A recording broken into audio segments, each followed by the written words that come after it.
Սիրելի հայրենակիցներ, այստեղ են եվրոպական մի շարք երկրների առաջնորդներ, ովքեր պարտավոր են պաշտպանել ժողովրդավարությունը։ Այո, նրանց պարտականությունն է նաև այս ռեժիմին, այս իշխանություններին ասել, որ նրանք վնասում են ժողովրդավարությանը Հայաստանում, որովհետև աջակցությունն այս ռեժիմին նաև վնասում է ժողովրդավարության ընկալման ամբողջ աշխարհում, որովհետև ժողովրդավարությունը խոսքի ազատության մասին է, իսկ նրանք ամեն օր սահմանափակում են մեր խոսքը։ Ունենք տասնյակ քաղբանտարկյալներ, այդ թվում arczepiskopոսներ եւ լրագրողներ։ Ժողովրդավարությունը մարդու իրավունքների եւ ազատությունների մասին է, իսկ նրանք ամեն օր հորինում են օրենքներ, սահմանափակելու մեր իրավունքները։ Նրանք ոչ միայն հրաժարվում են պաշտպանել 100 հազարավոր արցախցիների իրավունքները, այլև խոչընդոտում են այդ իրավունքների իրացմանը։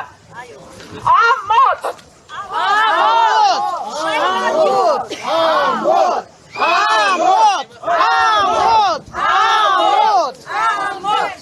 Նրանք հրաժարվում են պաշտպանել հայկական պատմամշակութային ժառանգությունը Արցախում եւ ամբողջ աշխարհում։ Նրանք հանդգնում են սպառնալ սեփական ժողովրդին պատերազմով։ Ամոթ! Ամոթ! Ամոթ! Ամոթ! Ամոթ! Ամոթ! Ամոթ!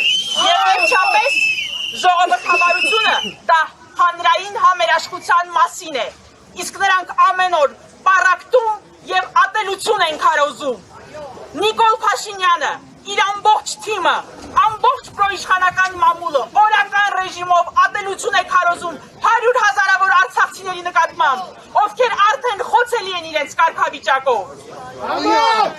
Ամոթ! Ամոթ! Ամոթ! Ամոթ!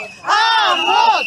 Ամոթ! Ամոթ! Եվրոպական երկրների հարգելի առաջնորդներ, եւ երբ դուք ձեր սեփական շահերից ելնելով աջակցում եք այս ռեժիմին, իմացեք, որ դուք վնասում եք ոչ միայն հայկական շահին, ոչ միայն Հայաստանի Հանրապետության քաղաքացուն, այլև դուք արժեզրկում եք ժողովրդավարության